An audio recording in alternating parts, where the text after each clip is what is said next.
Ever feel like you're just wading through jargon, trying to understand finance or politics? What if we could, cut through that and get to something really interesting happening with money right now? Yeah, that's exactly what we're doing today. A deep dive into this whole movement to make gold and silver actual legal tender here in the U.S. Okay. And we're really going to focus on Florida as a prime example. We've looked at stuff from Citizens for Sound Money, the specifics of Florida's HB 99 bill, and even how states like Missouri are tackling it. So consider this your shortcut, right?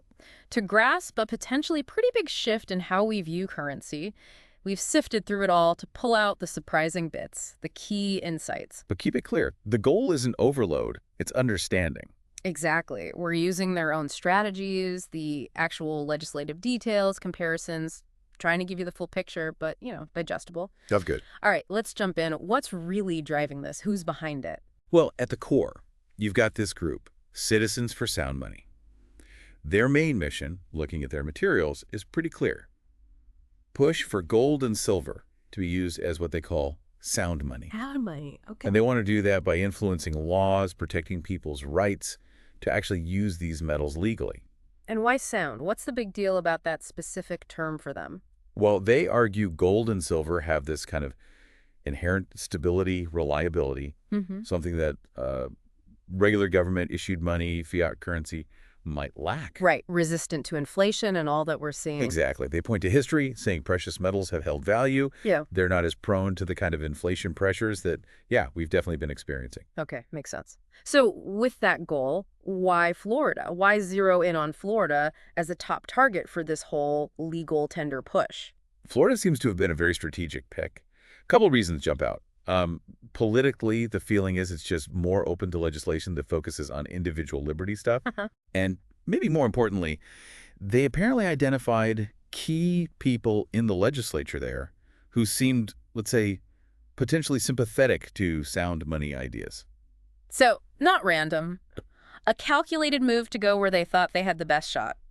Seems that way. But even with that focus, they hit a wall in Florida last year, didn't they? A pretty significant one. They did, yeah. The Sound Money Act basically died in the Florida Senate. And the reason, the chair of one key committee just refused to even schedule a hearing for the bill. Wow, just one person. It really highlights the power dynamics, in state legislatures. Absolutely. And their own material mentions this, how in any state house, you've basically got three gatekeepers. The committee chair, the Speaker of the House, and the Senate President. Yep. And that one chair's decision just stopped the whole thing cold. It really shows how tricky navigating that process can be. It really does. And it points to the broader challenge, especially when you're talking about changing fundamental things about money, which kind of brings us to that blunt quote they included. Money is the mother's milk of politics.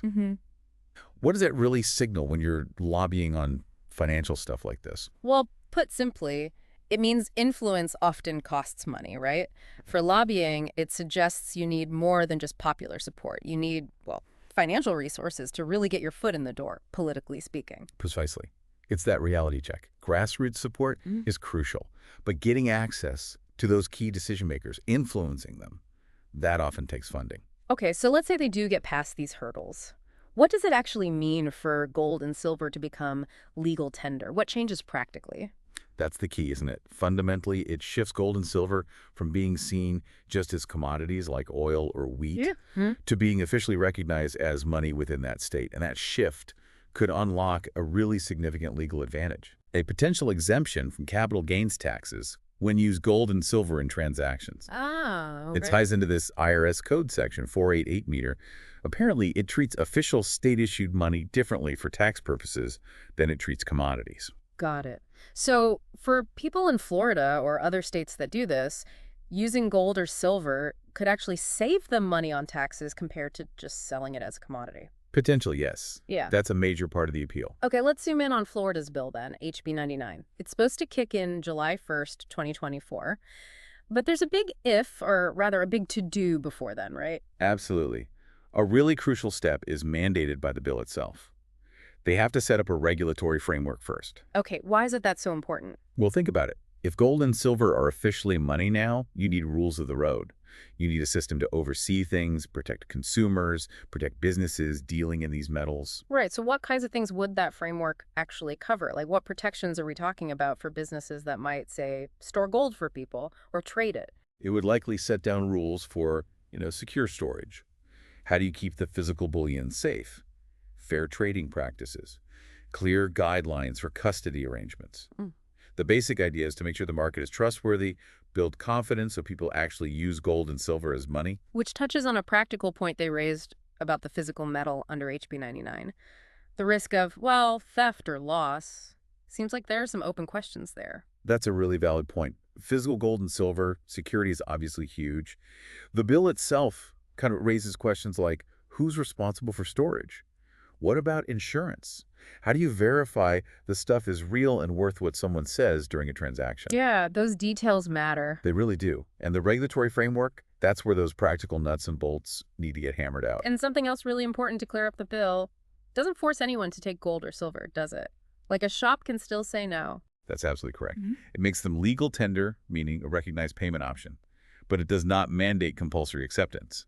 Businesses aren't legally required to accept it. Okay, that distinction is key. Legal tender, not forced acceptance. Exactly. Now, this is fascinating comparing Florida to what happened in Missouri. The sources called Missouri's approach a stroke of genius. What was so different there? Missouri took a really clever route. Instead of going straight for that broad legal tender declaration, they linked sound money to state-issued tax credit coins. Tax credit coins, how does that work? Basically, they created special coins backed by gold and silver that people could use specifically to pay their state taxes. Ah, so they kind of embedded gold and silver into the state's financial machinery through taxes, which everyone deals with. Precisely.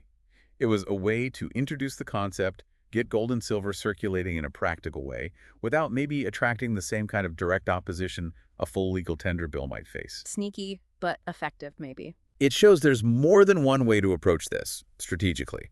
Different tactics for different political landscapes. Let's just revisit that legal tender versus compulsory acceptance point one more time, just for absolute clarity. Sure. Legal tender means it's recognized as a valid way to pay a debt or make a payment. Correct. It's on the official list of payment options, so to speak. But compulsory acceptance would mean a business must take it if offered. Right. And generally, the sound money folks, based on these materials, prefer the voluntary route. Why is that?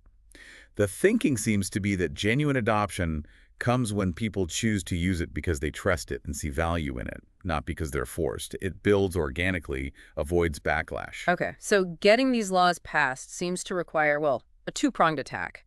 They talk about grassroots lobbying and financial lobbying. What's the difference? Yeah, they play distinct but complementary roles. Grassroots is all about the people power, right? Showing lawmakers that voters actually care about this. Like calling your rep, organizing. Exactly. Public pressure, demonstrating voter interest. Financial lobbying, on the other hand, that's more about getting access to those power brokers we talked about, the committee chairs, the speakers. And that often involves Campaign contributions, using established political connections. It's about getting heard by the people who make the key decisions. And Citizens for Sound Money, they're trying to do both. Influence policymakers directly and get the public on board. That seems to be the strategy, yes. Educate and influence on both fronts. But it's not easy. They definitely face challenges. Such as? Well, the materials mention a few big ones. Opposition from, say, banks and credit unions, established players who might not love the competition. Right. The status quo defenders. Then there's that political gatekeeping we saw in Florida.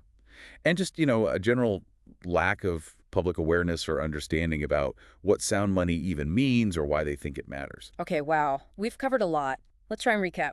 We dove into this push for gold and silver as legal tender, using Florida as our main lens. Right, we look at Citizens for Sound Money, their goals, why they targeted Florida, the political roadblocks. What legal tender actually means versus just being a commodity, the tax implications. The specifics of Florida's HB 99, that crucial need for regulations, the physical security questions. Then we contrasted it with Missouri's tax coin strategy. And really clarified that difference between legal tender and making acceptance mandatory. Plus, the dual role of lobbying both grassroots and financial. Phew. Okay. Yeah, quite the journey through the world of sound money politics.